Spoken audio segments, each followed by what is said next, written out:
Hey, Butch. Hey, Barry.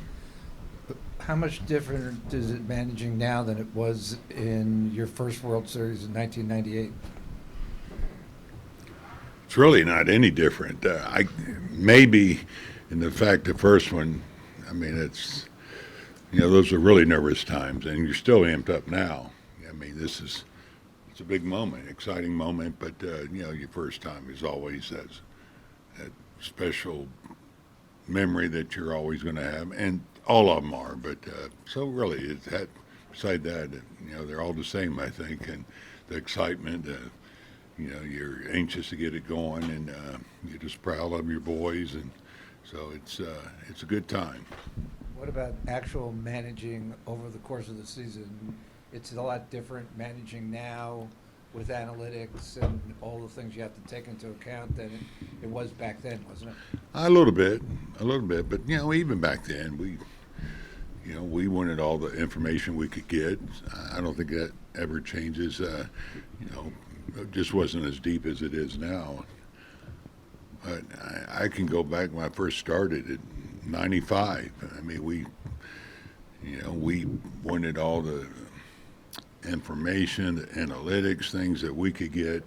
And my time in San Francisco, we used it more, I think, than what people think. But still, you it's got to be a blend, and so it's the same thing now. And I think that's what works well for us.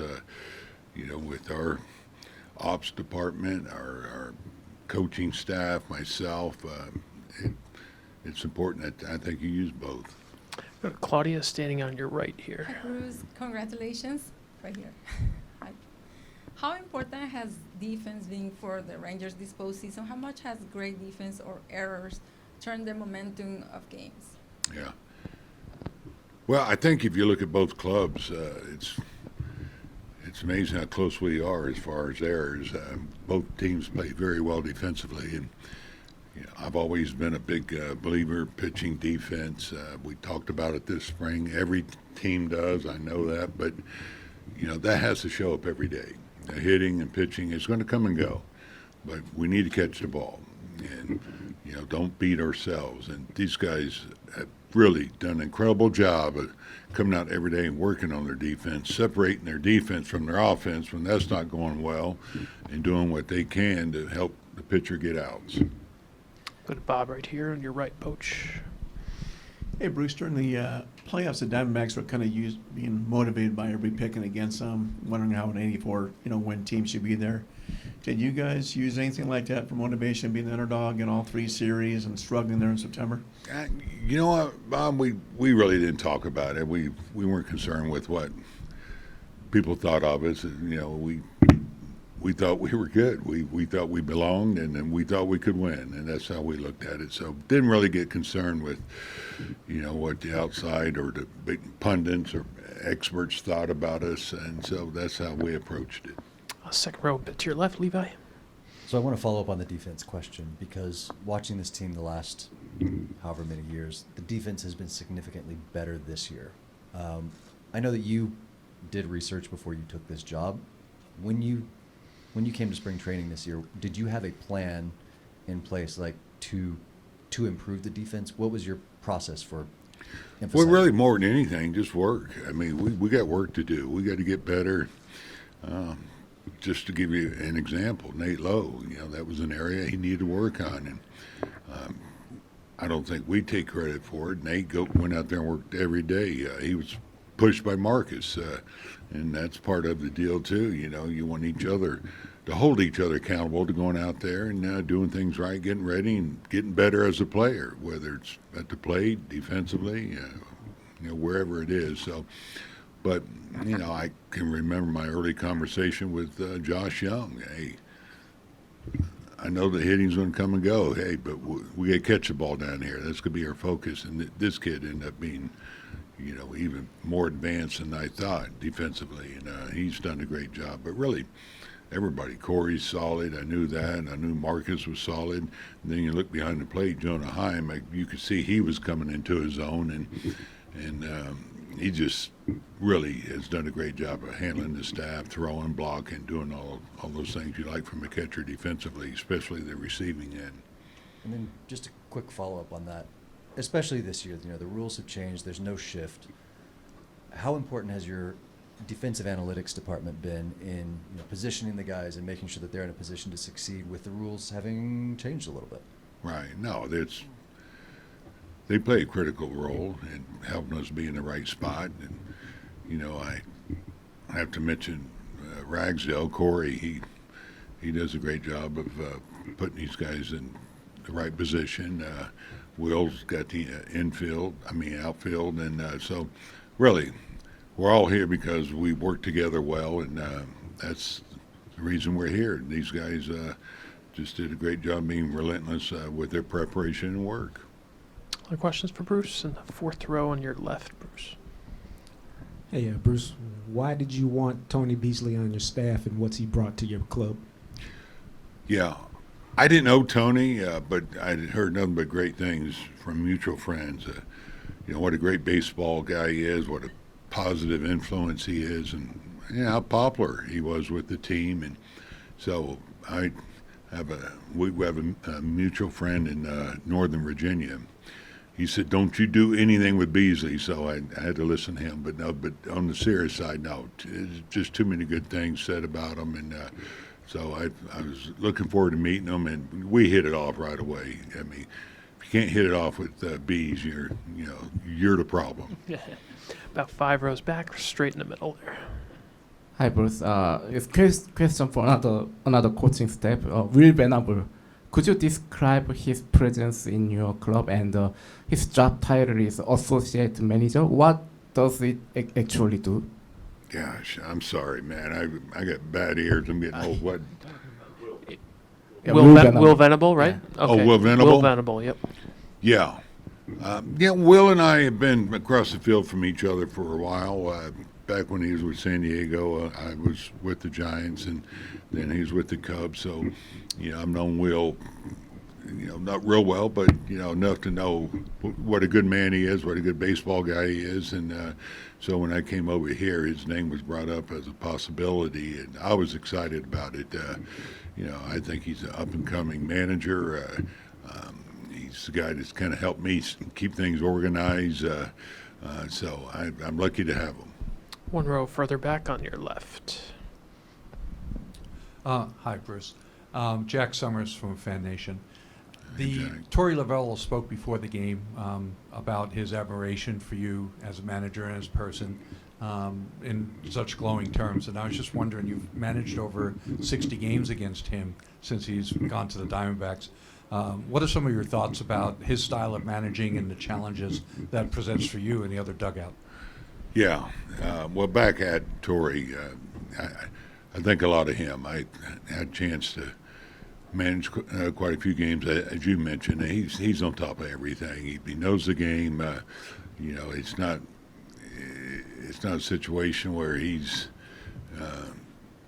even when he first started managing that you didn't think he was ready. This guy has done a great job for them. And you look at where they've come similar to us, that's Torrey's footprint is on this club, the way they play the ball. They play the game. They hustle. They're aggressive on the bases. They do the little things, and that's Torrey, I think, leading the way there. So, no, I have so much respect for him, too. One last quick one for Bruce before Nate comes in. We'll finish up with Jeff. Do you have a Game 2 starter, and do you anticipate that the roster will remain the same as it was for the LCS? Yeah, we'll finalize this roster here soon. We're going to have a workout here. Not that that's going to determine it, but after that, then we're going to huddle up and we'll come up with our roster. We're not going to name our Game 2 starter yet. I'll name that tomorrow. What are you feeling right now on the eve of starting Game 1 of the World Series? Good. Yeah, excited. Feel really good. Feel well rested, and ready to go for tomorrow. Other questions? I will go back there on your left. Hi, Nathan. D-backs offense has a lot of speed and plays small baseball. So how are you going to enter the game facing guys like Marte and Carroll? Like, how are you challenging those guys? Yeah, I mean, they have the speed, and they're aggressive on the base paths, and they make you work out there on the mound. So try to keep the ball in the ballpark and, try to prevent them from getting on base. But, you got to make sure that you're working quick on the mound and executing pitches. And, that's where it's nice that we got Jonah behind the plate. He's got a great arm and does a great job back there behind there. And you don't have to be as fast as you normally need to be. But, with a few certain guys out there, you got to make sure that you're holding them and giving them a good chance to throw them out. Go to Ron at the end of the second row. The microphone's behind you. Looking back at the previous World Series, did you feel missing out on something because of the relief outing and not getting the Game 4 start? Was a World Series start a goal still to have somewhere in your mind? Yeah, very excited for this opportunity to be able to start a game. Obviously, I'm very grateful for the past experiences. Just being able to participate and get into the World Series was big, and I kind of had my moment there. But coming in, having Game 1, trying to set the tone for the team, there's a lot of pressure with that, but there's also a lot of excitement, and I'm definitely ready for this opportunity and go out there and compete against a really good lineup. Thank you. We'll go to Pete right behind Ron. Hey, just to follow that up, you've said in the past that you appreciate what your teammates said about how you kind of set them up for those two games, but you did lose the game. Mm-hmm. How much have you kind of been waiting for this opportunity to not just start, but to get back into the World Series? Yeah, it's more so just getting back into the World Series. It's such an unbelievable experience and moment. That's what you play every year for. You come into spring training with that mindset to make it to the World Series and to become World Series champions. And, for us to be back here, I'm with another team. Obviously, the first one was with the Red Sox, and to be here with these guys, this group of guys, to be able to start it from the very beginning means a lot to me. And, again, I'm very happy and thankful for this opportunity. On the far right here, Jeff. Hey, Nate. Some pitchers will say, this is just like any other start. I need to approach it that way. Others will say, this is the World Series. Of course it's different. Which of those camps, or perhaps a different one, do you fall into? I would probably say just another start. Obviously, it is the World Series, and I understand everything that's on the line. It's, you got to win or you go home, and you don't want to come this far just to come this far. Being 4 wins away to achieve our goal, that's what we're here to do, and I'm going to treat it like any other start, same routine, same preparation, and things like that. Obviously, a little bit more preparation, I'd say, going into this one, but, it's more so trying to control the adrenaline and the emotions out there, make sure from the first pitch on I'm trying to settle in as fast as I can into the game to go out there and try to go as long as I can. Other questions for Nate? I'll go to Gabe in the middle. Hey, Nate. Having worked with Jonah for the whole year plus the playoffs, what have you learned about him? How do you like working with him, and what does he mean to the club, both as a receiver, offensively, and also just what he brings to the clubhouse? No, Jonah's been great all year. The main thing I think earlier on was trying to get him to be more vocal and be assertive back there behind the plate. There's got to be that working relationship between the starting pitcher and the catcher, in my eyes, that we have to be able to bounce ideas off of each other and talk about how we're feeling. With me, I have 5 pitches, so I may not have all of them working at all times. He's one of the things was him figuring out what were my go-to pitches. Slider for me is my 5th pitch, so obviously I don't throw it as often, but we don't need to be going to it at all the time. And he does a great job making adjustments during the game. Talks to me in between innings about what he's seen at the plate, what he thinks working well for me, and how to try to get other pitches involved with it. And then for the team, it's rare to have a switch hitting catcher who's able to hit from both sides of the plate. He's got a great arm behind there as well. Like I said, it makes it a little easier to hold the runners on base. You just got to give him a good opportunity to be able to try to throw him out. His framing, it's unbelievable up there with the best in the game. And, for me, it's, I got to know what pitches he handles well. And, for me, he handles them all. It gives me that confidence that I can bounce those pitches down in the dirt, and he's able to block them. But as the season's gone on, he's definitely gotten a lot more comfortable with the guys that we have. The confidence has grown. And it's fun to see young guys having the success that he's having, and for him to have the year he's having as well. Do a couple more with Jeff here. We've seen in recent years a guy like Spencer Strider who has 2 pitches, fastball, slider. Mm-hmm. What are the benefits and advantages to having as many pitches as you do, or as Merrill Kelly does, or even a guy like Gallen? Yeah, I think it just for me, I feel like it almost allows me to make a few more mistakes and get away with them, as opposed to having 2 pitches. They're sitting on kind of both of them, or sitting in one area in one zone of the plate. For me, I feel like I can locate my fastball at the top and the bottom, in and out, and then the splitter usage. It's more so reading the swings on the hitter. They're going to a lot of the times they'll tell you what they're looking for up there, and you just got to be able to recognize it, and then it comes down to you executing your pitches. And I like to use my curveball a lot. I've been having a lot better feel for it lately, and same with the splitter, and using the cutter to get in on some of the guys and try to get some quick outs. And I feel like that's been one of the keys, is me being able to continuously mix up my pitches has allowed me to go deeper into the ball games. Whether I've allowed 20 or 40 pitches in the first 2 innings, kind of settle down and go out there and get some quick outs and get the guys back in the dugout. A few last ones teed up. Newey in the back. Nathan, you're a native Texan. You know about 2011 here, not getting it done, and then Houston wins 2 world championships, and fans here have been clamoring for one of them. What would it mean for you to be a part of the first potential World Series team to bring a championship?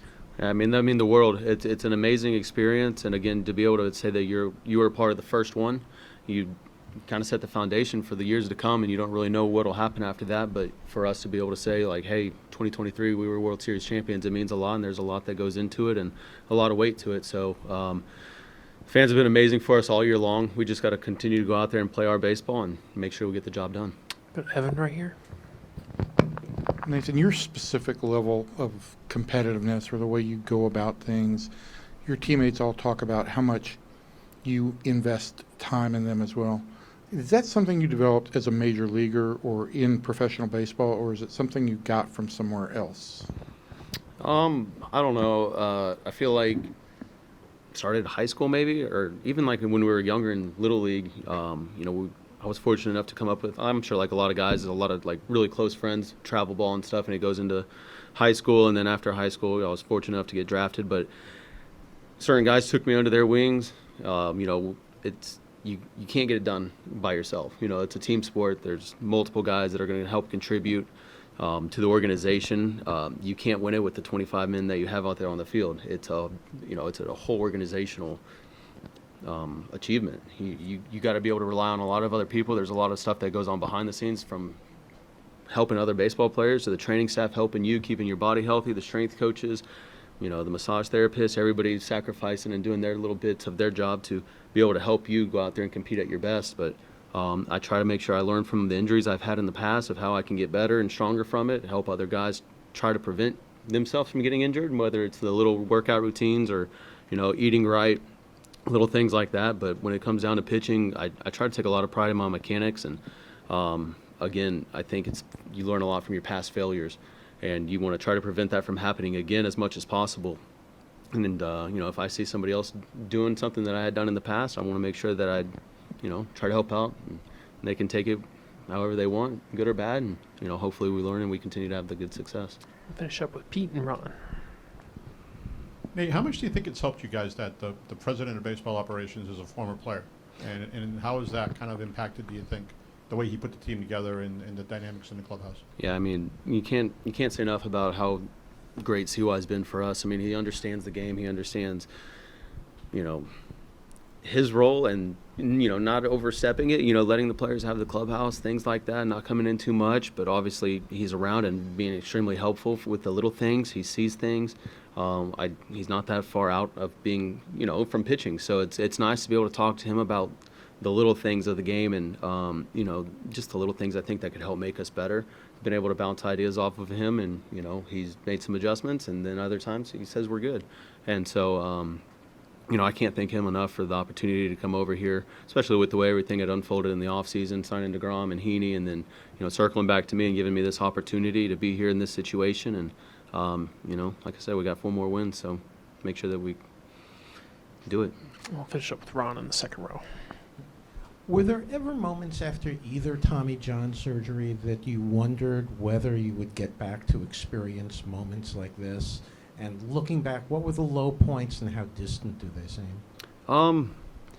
There was never a doubt in my mind that I'd come back and I'd be healthy. It was coming down, like, I put a lot of faith and trust into everybody that I'm around. I'm not a doctor. I don't know how to do a Tommy John surgery. Obviously I'm trusting them to make sure that they do it, and then I'm going to do what they tell me to do to make sure that I come back and I'm better.